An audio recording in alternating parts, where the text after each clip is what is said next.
Blackstone Audio presents The Buried Book, The Loss and Rediscovery of the Great Epic of Gilgamesh by David Damrosch. Gilgamesh is stupendous. I consider it to be the greatest thing that can happen to a person. Rainer Maria Rilke, 1916. Hopes, long cherished, were now to be realized or were to end in disappointment. Visions of palaces underground, of gigantic monsters, of sculpted figures and endless inscriptions floated before me. After forming plan after plan for removing the earth and extricating these treasures, I fancied myself wandering in a maze of chambers from which I could find no outlet. Austen Henry Layard, Nineveh and Its Remains, 1849. He came a far road, was weary, found peace, and set all his labors on a tablet of stone.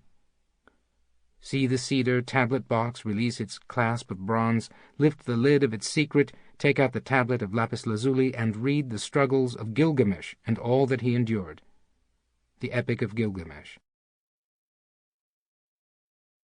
Introduction. When Histories Collide. Early in April of 1840, a young British traveler arrived in the dusty provincial capital of Mosul in what is now northern Iraq. Restless, ambitious, and completely unsure of what he should do with his life, Austen Henry Layard had just spent several months wandering around Greece, Turkey, and the Levant, admiring the monumental ruins left by the Greeks and Romans throughout the eastern Mediterranean. Now he was venturing into unsettled regions rarely visited by European travelers, for it was said that uncharted sites around Mosul held imposing remains of Nineveh and other ancient Assyrian cities. The reports Layard had heard were both true and false.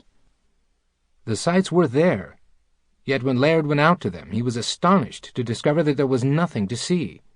All that remained of the great Mesopotamian civilizations were formless mounds of earth 40 or 50 feet high and up to a mile wide, with not one temple, not one pillar, not one sculpture in sight.